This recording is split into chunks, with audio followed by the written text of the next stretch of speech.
Hello दोस्तों, कैसे हो आप सभी। सभी स्वस्थ रहें, मस्त रहें और अपना यूट्यूब चैनल डियर गुरुजी को कंटिन्यू देखते रहें। दोस्तों, पिछली क्लास में अपन ने पढ़ लिया था क्वेश्चन नंबर 2 तक का मैटर। 2.2 एक्सरसाइज का क्वेश्चन नंबर 2 तक का मैटर पढ़ लिया था। अब इस क्लास में अपन आज पढ़ेंगे क्वेश्चन नंबर 3, अभाज्य गुणनखंड विधि द्वारा निम्नलिखित पूर्णांकों का मैसे एचसीएफ तथा एलसीएम ज्ञात कीजिए। तो पिछले क्वेश्चन में अपने क्या किया था, एलसीएम और एचसीएफ अपने ज्ञात करना सीखा था। अब इसमें भी वही काम करना है। देखो, पिछले क्वेश्चन में अपने पास दो दो डिजिट थी, इस बार अपने पास तीन तीन डिजिट है। तो सबसे पहले हमें देखो एलसीएम ज्ञात करेंगे। तो एलसीएम हमेशा किस प्रकार से ज्ञात होता है, एलसीएम हम किस प्रकार से ज्ञात करते हैं, सभी संख्याओं का एक साथ एलसीएम ज्ञात करते हैं। और जिनमें जो वैल्यू जितनी बड़ी घात की वैल्यू होती है उसको क्या लेते हैं, इसके गुणनखंड के रूप में ले लेते हैं। जैसे एलसीएम अपन यहाँ ज्ञात करें सबसे पहले। तो देखो एलसीएम किस प्रकार से ज्ञात करेंगे, तीनों वैल्यू ले लेंगे 12, 15 और 21। अब ये देखो 12, 15 और 21 इनका अभाज्य गुणनखंड के रूप में क्या करेंगे, एलसीएम ज्ञात करेंगे। तो इसमें देखो सबसे पहले वैल्यू देखेंगे, सबसे छोटी वैल्यू का भाग कौन कौन सी का जाता है उसका भाग दे देंगे। देखिए यहाँ पर 2 का भाग जाएगा, इसमें 12 में कितनी बार गया, 6 बार। अब यहाँ 15 में नहीं जाएगा, 21 में नहीं जाएगा, तो क्या ऐसी की ऐसी वैल्यू ले लेंगे ये दोनों। फिर देखो 6 में फिर से 2 का भाग जा रहा है। जिस भी संख्या में आपका छोटी से छोटी संख्या का भाग जाए हमें उसी का भाग देना है सबसे पहले। जैसे यहाँ 6 में 2 का भाग जाएगा तो 2 का फिर से दे दूंगा, कितनी बार गया, 3 बार, फिर 15 और फिर 21। ठीक है, फिर यहाँ देखो हमारे पास फिर से वैल्यू आ गई। अब 2 का इसमें किसी भी संख्या में 2 का भाग नहीं जाएगा, तब हम किसका भाग देंगे, 2 से ऊपर की संख्या 3 में, तो 3 का आ जाएगा। 3 का भाग 3 में दिया 1 बार, 15 में 3 का भाग दिया 5 बार, 21 में 3 का भाग दिया 7 बार। ये हमारी वैल्यू आ गई। अब देखो 1, 5 और 7 है। ये देखो यहाँ पर 1 में 1 का भाग जाता है, इसका तो कोई ज्यादा महत्व नहीं है, 1 का 1 आ जाएगा। अब 5 में भाग किसका जाएगा, ना 2 का जाएगा, ना 3 का जाएगा, ना 4 का जाएगा, खुद का संख्या का भाग जाएगा। ये एक अभाज्य संख्या है तो खुद की संख्या 5 का भाग दे लिया अपन ने, 1, 1 और 5 में 5 का दिया 1 आ गया। यहाँ 5 में 7 में 5 का जाएगा नहीं, तो 7 का 7। अब फिर से देखो हमारे पास में 7 वैल्यू आ गई। 7 भी एक अभाज्य संख्या है, इसका मतलब इसमें भी किसका भाग देंगे, उसी का संख्या का भाग देंगे 7 का। तो 1 और 1 और 1 वैल्यू आ गई। ये आ गई अपना क्या, अभाज्य गुणनखंड रूप की संख्याएं, ये है भाज्य रूप की संख्याएं। अब हमें अभाज्य गुणनखंड रूप की संख्याओं का एलसीएम यानी ये आपका क्या आ गया है, एलसीएम आ गया है। तो यहाँ इन संख्याओं का 12, 15 और 21 का एलसीएम एलसीएम कितना हो गया हमारे पास में, 2 की पावर देखो 2 कितनी बार है, यहाँ लिख देता हूं मैं 2 इंटू 2 इंटू 3 इंटू 5 इंटू 7। अब यहाँ 2 कितनी बार आ रहा है, 2 बार आ रहा है, तो 2 की पावर कितना हो गया, 2 हो गया यहाँ पर। और यहाँ देखो 3 इंटू 5 इंटू 7 ऐसा कैसा आ गया हमारे पास में। अब देखो हम क्या करेंगे, यहाँ एलसीएम ज्ञात हो चुका है अपना, ये अपना रफली काम है, ये अपना रफली काम है। अब इसको देखो हटा देते हैं, फिर इसका एचसीएफ देखेंगे और उसको कहाँ लिखेंगे, इसी संख्या के पास में लिखेंगे। तो इसका एचसीएफ कितना हो जाएगा हमारे पास, एचसीएफ हमेशा क्या होता है, दोनों वैल्यू अलग अलग निकलती है। एचसीएफ में दोनों का मान, तीनों का मान अलग अलग निकलेगा।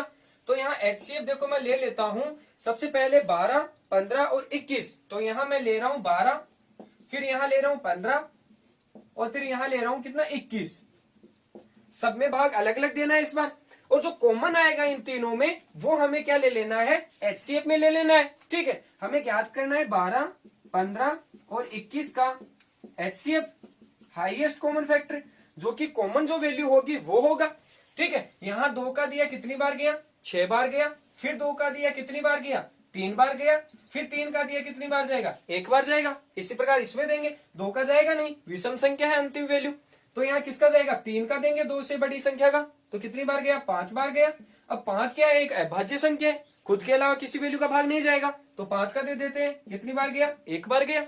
और यहाँ 21 में देखो किसका जाएगा, 21 में 2 का भाग नहीं जाएगा, विषम संख्या है, तो किसका देंगे, 3 का देंगे। 2 से बड़ी संख्या कौन सी है, 3 है, तो यहाँ 3 का दिया कितनी बार गया, 7 बार। 7 क्या है, खुद से भाग जाने वाली संख्या है, अभाज्य संख्या है, तो 7 का भाग दे दिया, कितनी बार गया, 1 बार। अब इन सब में देखो कॉमन क्या आता है, वो अपना क्या हो जाएगा, एचसीएफ हो जाएगा। अब इनमें कॉमन देखो 2 आ रहा है क्या, सब में कॉमन, इसमें 2 है लेकिन इसमें भी नहीं है और इसमें भी नहीं है, तो 2 तो नहीं आएगा। आगे चले तो 3 वैल्यू ऐसी है जिसमें इसमें भी है 3 वैल्यू, इसमें भी 3 वैल्यू है और इसमें भी 3 वैल्यू है। कहने का मतलब एचसीएफ में क्या आ गया अपने पास में, 3 इसका एचसीएफ आ गया, जो कि इसमें कॉमन वैल्यू है। तो यहाँ देखो 3 क्या आ गया हमारा, 12, 15 और 21 का HCF आ गया है। इसका अगला पार्ट देखिए, 24, 15 और 36 का हमें क्या ज्ञात करना है, मैसे तथा लैसे ज्ञात करना है। ठीक है, तो वही सेम प्रोसेस हमें ज्ञात करना है क्या, 24, 15 और 36 का हमें एलसीएम और HCF ज्ञात करना है। 24, 15, 36 का HCF। ठीक है, तो यहां देखो एलसीएम अपन ज्ञात करते हैं, तो हमने पहले क्वेश्चन में किया था क्या कि एलसीएम जब भी ज्ञात करते हैं सभी तीनों संख्याओं का एक साथ ज्ञात करेंगे। ठीक है, तो इनको एक साथ ले लेंगे, 24, 15 और 36। ये अपना रफ काम है, हमें ज्यादातर अगर हमारा स्टैंडर्ड 10th लेवल का हो गया है तो हमें इनका डायरेक्ट अभाज्य गुणनखंड करना भी आना चाहिए। ठीक है, तो आप जैसे यहां पर करेंगे तब अभाज्य गुणनखंड के रूप में डायरेक्ट वैल्यू लिखेंगे एलसीएम की और एचसीएफ की, और रफली काम ऐसे यूज कर सकते हैं। यहां देखो जैसे 2 का दिया तो 24 में 2 का दिया कितना हुआ, 12 हो गया। फिर 2 का 15 में जाएगा नहीं तो 15 का 15 हो गया। 36 में 2 का दिया, 18 दूनी 36 हो गया। फिर यहाँ देखो फिर से 2 का भाग जा रहा है तो ये यहाँ कितना हो गया, 6 हो गया, 6 दूनी 12 हुआ। फिर यहाँ 15 में फिर से नहीं जाएगा तो 15 का 15 हो गया, और 18 में 2 का दिया तो 9 बार गया। फिर यहाँ देखो हमारे पास में फिर से 6 में 2 का भाग जा रहा है तो क्या करेंगे अपन, 2 का दिया तो 3 बार गया, 15 में जाएगा नहीं, 9 में भी नहीं जाएगा, ऐसा कैसा रख दिया। यहाँ फिर से अपन 3 का भाग देंगे, 3 में 3 का दिया 1 बार गया, 15 में 3 का 5 बार गया, और 9 में 3 का 3 बार गया। अब यहाँ फिर से हमारे पास में देखो 3 वैल्यू आ रही है, इसका मतलब 3 का भाग जाएगा इसमें। 3 का भाग दिया 1 ऐसा कैसा, 5 ऐसा कैसा, 3 में 3 का दिया 1 बार गया। अब यहाँ देखो हमारे पास में फिर से क्या आ रहा है, एक अभाज्य संख्या आ रही है 5, तो उसका खुद के अलावा कोई वैल्यू का भाग नहीं जाएगा। तो यहाँ देखो 5 का भाग दिया 1, 1 और 1 हो गया। ये आ गया अपना क्या, एलसीएम। एलसीएम देखो 2 कितनी बार आ रहा है, 1, 2, 3, 2 3 बार आ रहा है, इसका मतलब 2 की पावर कितना हुआ, 3 हो गया। इंटू यहाँ देखो क्या है हमारे पास में, 3 इंटू 3, 3 कितनी बार आ रहा है, 2 बार आ रहा है, इसका मतलब यहाँ वैल्यू कितनी होगी, 3 की पावर 2 होगी। और फिर यहाँ देखो साथ में क्या आ रहा है, 5 आ रहा है तो 5 लिख देंगे। अब देखो इसका क्या, इसको डायरेक्ट हल भी कर सकते हैं आप। 2 की पावर 3 को 2 दूनी 4, 4 दूनी 8, 8 को 9 से मल्टीप्लाई करेंगे, 9 अंटा 72, 72 को 5 से मल्टीप्लाई करेंगे, जितना मान आएगा वो होगा एलसीएम। और एचसीएफ अपन देखेंगे इनका अलग अलग निकालकर कॉमन फैक्टर। ठीक है, तो देखो एचसीएफ निकालते हैं। अब एलसीएम में तीनों वैल्यू क्या लेंगे, हम अलग अलग लेंगे तीनों। तो एचसीएफ में हमें 24, 15 और 36 का मान निकालना है। तो यहां देखो सबसे पहले 24 में 2 का दिया तो 12 हो गया, 12 में फिर से 2 का भाग जाएगा क्योंकि जो सम वैल्यू चल रही है उसमें 2 का भाग निश्चित जाता है। तो यहाँ 12 में 6 बार गया, फिर 2 में 6 का 2 का 6 में देंगे तो कितनी बार जाएगा, 3 बार जाएगा। 3 का 3 में दिया तो 1 बार गया। इसी प्रकार हम 15 में करेंगे तो 15 में देखो 2 का भाग तो जाएगा नहीं, किसका देंगे, 2 से बड़ी संख्या 3 का दे लेंगे। 3 का दिया कितनी बार गया, 5 बार गया। अब 5 यहाँ क्या है, एक अभाज्य संख्या है, खुद का जाएगा भाग, तो 5 का 5 में दिया कितनी बार गया, 1 बार गया। इसी प्रकार अब 36 में देंगे 2 का, यहाँ देखो सम वैल्यू है, इसका मतलब यहाँ क्या होगा, 2 का भाग चला जाएगा। तो 2 का भाग दिया कितनी बार गया, 18 बार। 18 में फिर से 2 का भाग चला जाएगा, सम वैल्यू है अंतिम वैल्यू। तो 2 का दिया 9 बार, 9। अब देखो 9 विषम वैल्यू आ गई, इसका मतलब 2 का भाग नहीं जाएगा, तो 2 से बड़ी की संख्या 3 हो गई, तो 3 का देंगे भाग, 3 3 9, 3 बार गया। फिर से 3 एक अभाज्य संख्या आ गई हमारी, तो इसमें खुद के अलावा कोई वैल्यू का भाग नहीं जाएगा, तो 3 का दे दिया कितनी बार गया, 1 बार गया। अब इनमें देखना हमें कॉमन फैक्टर कितना है। तो यहाँ देखो 2 यहाँ तो है लेकिन इस वाले में 2 नहीं है। ठीक है, तो 2 को तो नहीं लेंगे क्योंकि इसमें नहीं आ रहा है 2। अब देखो 3 में चलो, तो 3 में यहाँ भी 3 है, यहाँ पर भी 3 है और यहाँ पर भी 3 है, तो कॉमन फैक्टर कितना आ गया हमारा, 3 आ गया। तो एचसीएफ का मान कितना आ गया, 3 आ गया। तो एचसीएफ हो गया हमारा 3। ठीक है, ये हमारा एचसीएफ और एलसीएम दोनों निकल गए। अगला पार्ट देखिए, तीसरा पार्ट है 17, 23 और 29 का हमें क्या देखना है, हमें देखना है 17, 23 और 29 का एलसीएम। एलसीएम कितना हो जाएगा, और 17, 23, 29 का एचसीएफ। एचसीएफ होता है कॉमन फैक्टर और एलसीएम होगा सबसे बड़ी घात, जितनी भी घात है कि जो भी संख्याएं हैं वो सभी संख्याएं किसमें आएगी, एलसीएम में आएंगी। एलसीएम हम इन तीनों का 7 का निकालते हैं और एचसीएम हम अलग अलग निकालते हैं। तो अब इसका देखो डायरेक्ट हल कैसे करेंगे, जैसे 17 का फैक्टर कितना होगा, ये एक अभाज्य संख्या है तो इसका फैक्टर कितना होगा, 17 इंटू 1 होगा। अभाज्य संख्या खुद के अलावा किसी संख्या का भाग नहीं जाएगा। और फिर देखो नेक्स्ट वैल्यू 23 है, तो 23 का फैक्टर कितना हो जाएगा, 23 इंटू 1 होगा, क्योंकि इसमें खुद के अलावा किसी संख्या का भाग नहीं जाएगा, ये भी एक अभाज्य संख्या है। फिर 29 भी क्या है, यहाँ पर अभाज्य संख्या है, तो 29 का फैक्टर कितना हो जाएगा, 29 इंटू 1 हो जाएगा।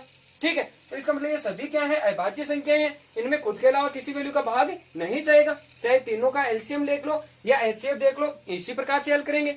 अब एलसीएम में क्या होता है, जितने भी टुकड़े होते हैं उनको सबको लेते हैं हम। ठीक है, यहाँ देखो 17, 23 और 29 वो तो आ जाएगा किसमें, एलसीएम में। और जो कॉमन फैक्टर होता है वो होता है एचसीएफ। तो कॉमन फैक्टर कितना आ रहा है इसमें, 1 आ रहा है इसमें कॉमन फैक्टर, तो ये क्या हो जाएगा अपना एचसीएफ हो जाएगा। और बाकी जो बच गए वो क्या हो जाएंगे, एलसीएम हो जाएंगे। ठीक है, तो यहाँ देखो एलसीएम कितना हो गया, 17 इंटू 23 इंटू 29 हो गए। इन सभी को गुणा करेंगे तो कितना हो जाएगा, 11, 33 और 9 मल्टीप्लाई करके देख लेना, ये रफ कॉपी में ये 11, 33, 9 के लमसम वैल्यू आएगी।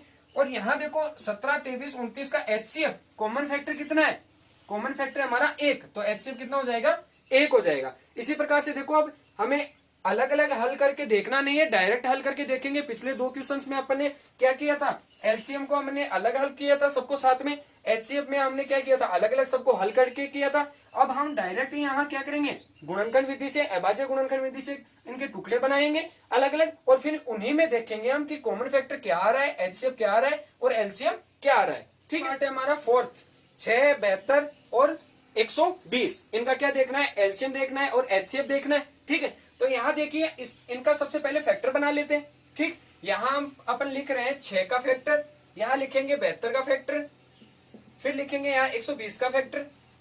ठीक है, 6 को देखो मैं क्या लिख सकता हूँ, 2 इंटू 3 लिख सकता हूँ इसको। ठीक है, अब 72 को कितना लिखूंगा, देखो 2 इंटू 36 हो गया, 36 को 2 से मल्टीप्लाई करेंगे 72 आएगा। अब 36 का भी अलग अलग बना लेता हूं मैं, तो 2 इंटू 36 को मैं क्या लिख सकता हूँ, 2 इंटू 18, 18 दूनी 36 हो गया। फिर देखो 18 को भी और बदल सकता हूँ, इस प्रकार इसके टुकड़े बना सकता हूं मैं। तो यहाँ देखो मैं क्या लिख सकता हूँ, 2 इंटू 2 इंटू 2 इंटू 3 इंटू 3, ये इसके फैक्टर हो गए। कैसे, देखो 18 में 2 का दिया तो कितना हुआ, 9 हुआ, और 9 को मैं 3 इंटू 3 लिख सकता हूँ, इस प्रकार से फैक्टर बन जाएंगे इसके। तो यहाँ देखो 2 इंटू 2 4, 4 दूनी 8, 8 3 24, तो 24 को मल्टीप्लाई किया 3 से तो कितना हो गया, 72 हो गया। ठीक है, इसी प्रकार देखो 120 का बनाएंगे तो इसको मैं क्या लिख सकता हूँ, देखो 12 इंटू 10 कर सकता हूँ, 12 को 10 से मल्टीप्लाई करूंगा 120 आ जाएगा। अब 12 के अलग फैक्टर बना लो और 10 के अलग फैक्टर बना लो, तो यहाँ देखो हम क्या लिख सकते हैं, इसको 12 को क्या लिख सकते हैं, 2 इंटू 2 इंटू 3 लिख सकते हैं, 2 दूनी 4, 4 3 12। ठीक है, अब इसके देखो 10 के फैक्टर बना लेते हैं, 2 इंटू 10, 2 इंटू 5, 5 दूनी कितने हो गए, 10 हो गए, ये इसके फैक्टर बन गए।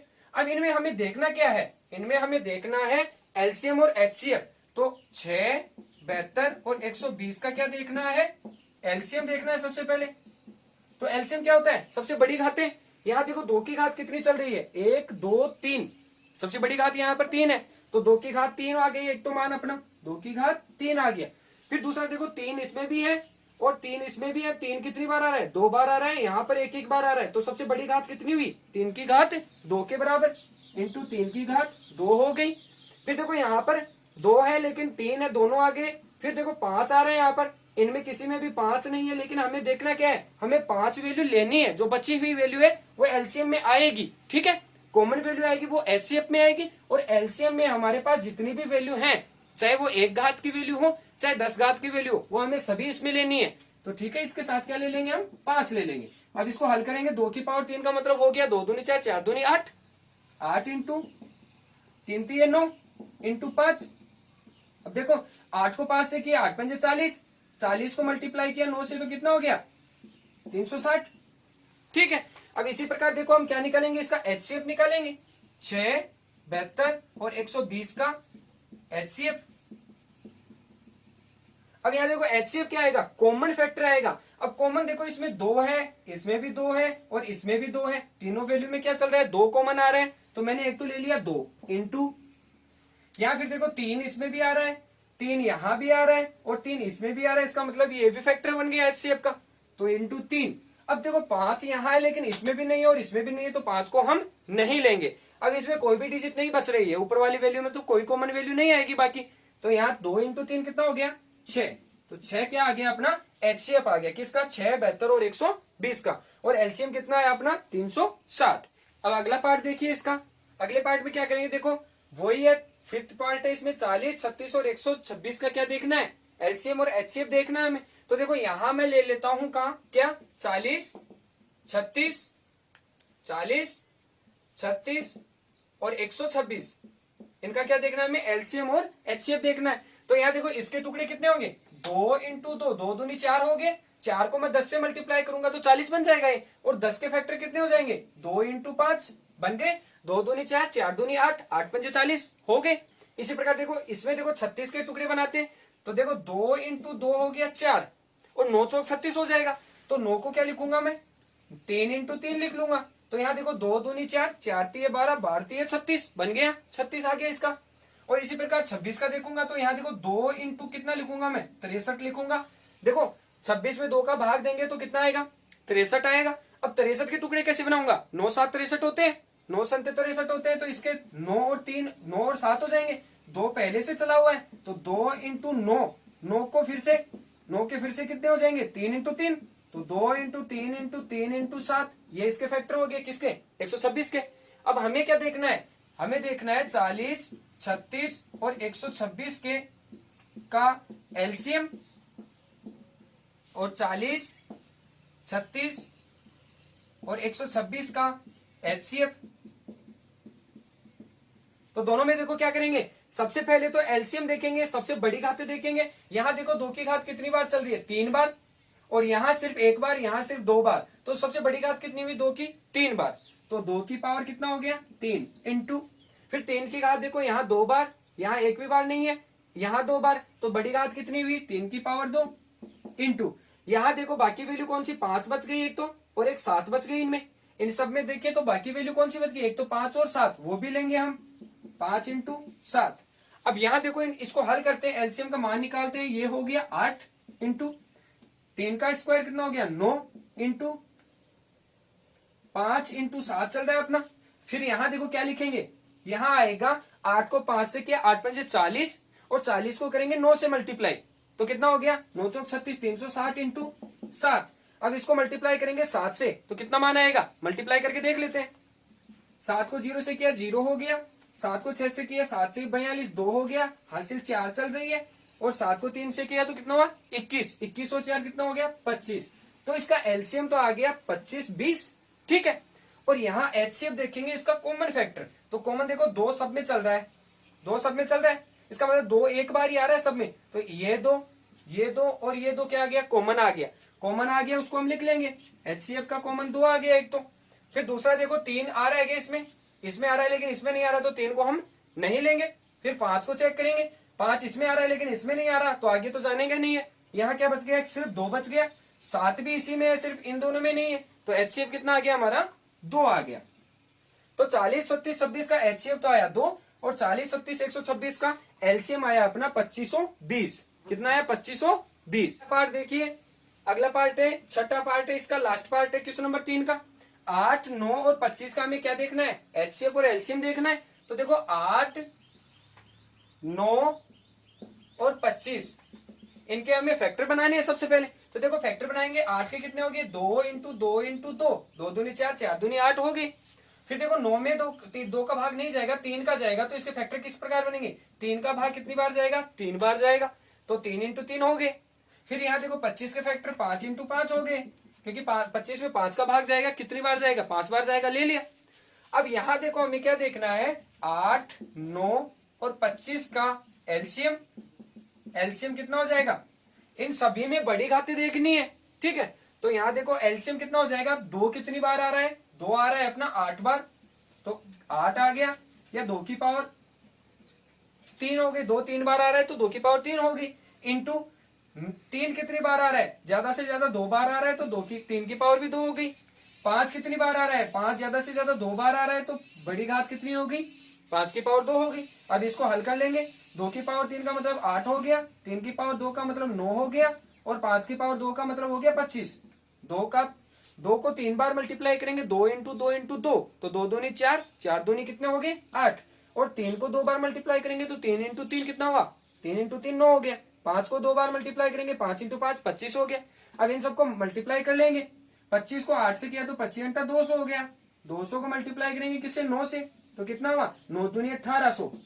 ये आ गया अपना क्या एलसीएम। इसी प्रकार एचसीएफ देखेंगे तो एचसीएफ किसका, एचसीएफ देखेंगे 8, 9 और 25 का, तो एचसीएफ हो जाएगा इसका कॉमन फैक्टर। तो कॉमन देखो वैल्यू 2 यहाँ आ रहा है, इसमें भी नहीं है, इसमें भी नहीं है। 3 इसमें आ रहा है लेकिन इन दोनों में नहीं है। 5 इसमें आ रहा है लेकिन इन दोनों में नहीं है। तो ये कॉमन फैक्टर चल रहा है 1, वो तो सबसे मल्टीप्लाई होगा, 1 तो सबसे मल्टीप्लाई होगा ना यहाँ। ठीक है, तो जो कॉमन फैक्टर हो गया वो क्या हो गया अपना 1 हो गया, यानी एचसीएफ का मान कितना हो गया 1 आ गया। तो 8, 9, 25 का एचसीएफ तो आ गया 1 और 8, 9, 25 का एलसीएम आ गया कितना 1800। ठीक है, अब अगला क्वेश्चन करेंगे हम। अगला क्वेश्चन देखिए, क्वेश्चन नंबर 4 है हमारे पास में। किसी खेल के वर्ताकार पथ पर, थोड़ा सा क्वेश्चन लंबा है, इसको थोड़ा सा शॉर्ट करके भी मैंने बनाया क्वेश्चन को। आप बुक्स में भी इसकी वैल्यू जो संख्याएं जो दी हुई है या जो कुछ दिया हुआ है वो आप पढ़ सकते हैं उसमें भी। तो यह देखिए, किसी खेल के वर्ताकार पथ पर मैदान पर एक चक्कर पूरा करने में रमन को कितना टाइम लगता है 18 मिनट लगते हैं। ठीक है, जबकि इसी पथ पर चक्कर में अनुदिश को इसी पथ पर वही चक्कर एक चक्कर लगाने में अनुप्रिया को 12 मिनट का समय लगता है। कितना समय लगता है 12 मिनट का समय लगता है। तो माना दोनों एक ही स्थान पर, एक ही स्थान से एक ही समय में और एक ही दिशा में वो क्या लगाते हैं चक्कर लगाना प्रारंभ करते हैं। तो कितने समय बाद वे दोनों प्रारंभिक स्थान पर मिलेंगे। तो यहां हमारे पास में देखो क्या कह रहा है अगला, कि मान लो एक वर्ताकार पथ की बात कर रहा है। तो सबसे पहले मैं क्या ले लेता हूं, वर्ताकार पथ की निर्माण कर लेता हूं यहाँ। ठीक है, ये वर्ताकार पथ हो गया हमारा। अब देखो यहाँ इसी पथ पर दोनों जो दो कैंडिडेट हमारे, एक रमन और दूसरा क्या है अनुप्रिया, दोनों एक ही स्थान से, जैसे यहाँ प्रारंभिक स्थान हो गया इनका, यहाँ रमन को कितना टाइम लगता है, रमन को लग रहा है 18 मिनट। ठीक है, और इसी स्थान से अनुप्रिया को लगेगा कितना समय, यहाँ 12 मिनट लगेंगे उनको एक चक्कर में।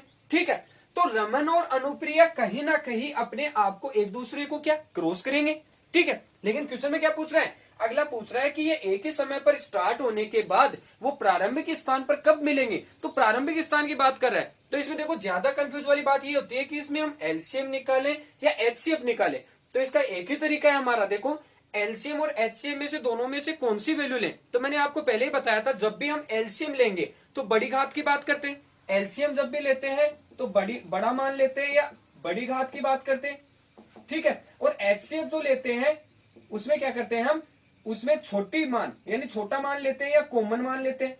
ठीक है, तो यहां हमारे पास में देखो दो मान है, क्या है, जैसे यहाँ रमन है वो 18 मिनट में और अनुप्रिया है वो 12 मिनट में चक्कर लगा रही है। अब इनमें से हमें एलसीएम ज्ञात करना है या एचसीएफ ज्ञात करना है। तो यहां हम क्वेश्चन में आएंगे, अगला प्रारंभिक स्थान की बात कर रहा है, तो प्रारंभिक स्थान पर एक साथ कब आएंगे वो वैल्यू हमें देखनी पड़ेगी कि कब एक साथ आएंगे। ठीक है, अगला क्वेश्चन वाला ये देख कह देता कि ये दोनों कहां आपस में टकराएंगे या कहां एक दूसरे को क्रॉस करेंगे। तो देखो इसकी गति क्या है, ज्यादा है, इसकी गति कम है, तो कहीं ना कहीं ये टकराएंगे। टकराने वाला आता तब कम समय की बात करता, यानी एचसीएफ की बात करता। अब ये क्या कर रहा है, बड़े समय की बात कर रहा है, ज्यादा समय लगेगा पूरा चक्कर लगाकर वहीं पूर्ण स्थान पर आने में उनको ज्यादा समय लगेगा एक साथ आने पर।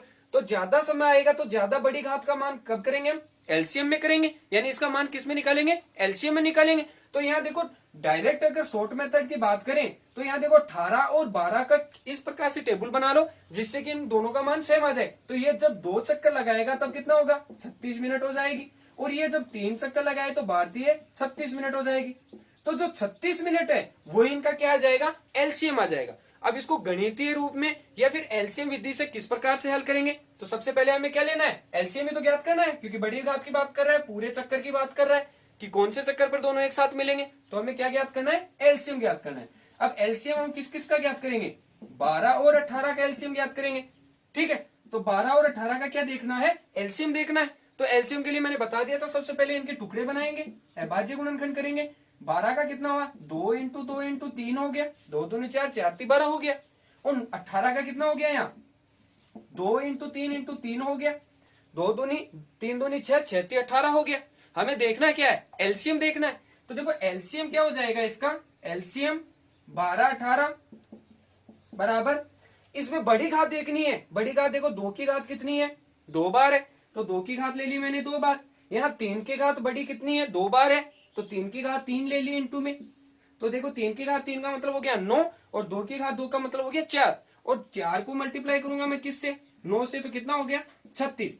यानी ये 36 मिनट बाद में जो अनुप्रिया और रमन है वो एक जगह मिलेंगे या प्रारंभिक स्थान पर आकर एक साथ मिलेंगे। ठीक है, अब अगला क्वेश्चन देखिए। अगर आपको इस क्वेश्चन में कुछ समझ में नहीं आता है, कोई भी वैल्यू कोई भी मान, तो मुझे कमेंट बॉक्स में आप पूछ सकते हैं। अब अगला क्वेश्चन देखिए, क्वेश्चन नंबर 5 है, एक संगोष्ठी में हिंदी, अंग्रेजी तथा गणित में भाग लेने वाले प्रतिभागियों की संख्या दी हुई हमें क्रमशः 60, 84 और 108 है।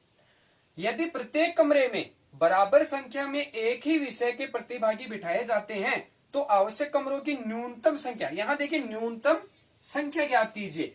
तो देखो न्यूनतम के लिए हम लेते हैं एचसीएफ, क्यों, क्योंकि हमने पहले ही बताया था कि जो कॉमन फैक्टर आएगा हमेशा वो होता है हमेशा एचसीएफ। क्योंकि इस प्रकार के जो थ्योरेटिकल क्वेश्चंस होते हैं उनमें जैसे संख्यात्मक में तो आपको दे देगा कि आप एचसीएफ ज्ञात करो या एलसीएम ज्ञात करो। थ्योरेटिकल क्वेश्चन में क्या होता है, अगले भी ये नहीं बताता है कि आप एचसीएफ ज्ञात करो या एलसीएम ज्ञात करो, हमें फाइंड आउट करना पड़ता है कि आप एलसीएम करना है हमें या एचसीएफ करना है।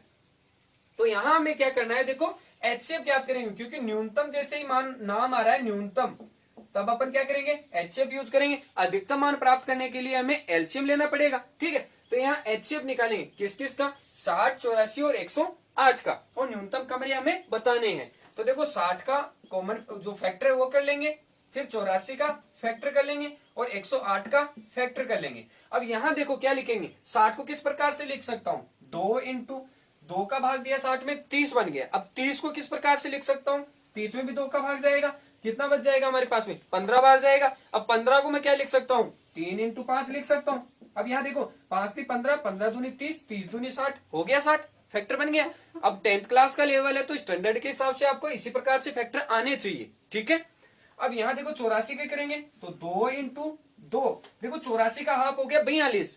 ठीक है, 84 में 2 का भाग दिया 42 हो गया। अब 42 का हाफ 21 होगा, तो क्या ले लेंगे, 2 का फिर से दिया तो कितना हो गया 21 हो गया। अब 21 को क्या लिखूंगा मैं, 3 इंटू 7 लिख दूंगा, 7 3 21, 21 दूनी 42, 42 दूनी 84 हो गया। ठीक है, इसी प्रकार इसको करेंगे, 2 का भाग दिया 54 बन गया, 54 में फिर से 2 का दिया तो 27 हो गया। 27 में देखो किस प्रकार से लिखूंगा, 3 इंटू 3 इंटू 3 लिख लिया, 3 3 9, 9 3 27, 27 दूनी 54, 54 दूनी 108, हो गया फैक्टर इसके। अब हमें देखना है एचसीएफ, और एचसीएफ आपको बताया था क्या, कॉमन फैक्टर। एचसीएफ होता है क्या, कॉमन फैक्टर। तो इन सब का कॉमन फैक्टर क्या होगा, किस किस का, 60 का, 84 का और 108 का। एचसीएफ क्या होगा, देखो यहाँ 2 इसमें भी आता है, इसमें भी आता है, इसमें भी आ रहा है 2, सब में आता है 2। फिर देखो यहाँ फिर से 2 है, ये 2 भी आ रहा है, ये 2 भी आ रहा है और यहाँ भी 2 आ रहा है, हो गया। फिर देखो 3 को देखते हैं, 3 इसमें भी है, इसमें भी है और इसमें भी है। तो देखो एक तो 2 आ गया, एक 3, 2 आ गया और एक 3 आ गया, तो 2 इंटू 2 इंटू कितना आया, 3 आ गया। अब फिर देखो 5 इसमें है लेकिन इसमें नहीं है तो वो नहीं लेना है। फिर 7 इसमें है, इसमें भी नहीं है तो वो भी नहीं लेना है। 3 इसमें है लेकिन देखो 3 का हमने पहले फैक्टर बना लिया। ठीक है, तो कहां हो गया, क्या मान क्या आ गया हमारे पास में, 2 दूनी 4, 4 3 कितना हो गया 12। हमारा एचसीएफ आ गया 12। कहने का मतलब ये आ गया कि एक कमरे में विद्यार्थियों की संख्या हम कितने बैठा सकते हैं, 12 को बैठा सकते हैं। ठीक है, अब हमें कमरों की संख्या देखनी है कि इन सबको हम कितने कमरों में बैठा सकते हैं। तो कुल स्टूडेंट कितने हैं हमारे, टोटल स्टूडेंट है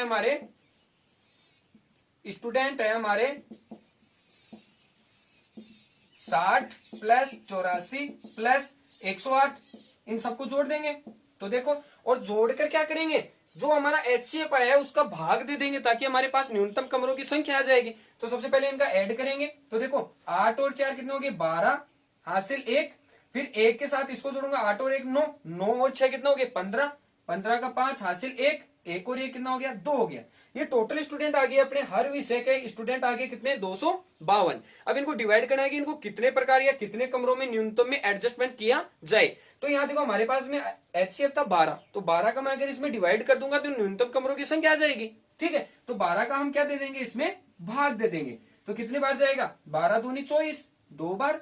ठीक है, बच गया 1 से इस पर 1 इसके साथ आ गया, 12 एकम 12, तो न्यूनतम जो भी कमरे थे हमारे कितने आ गए 21 कमरों की हमें आवश्यकता होगी, 21 कमरों की आवश्यकता होगी हमें।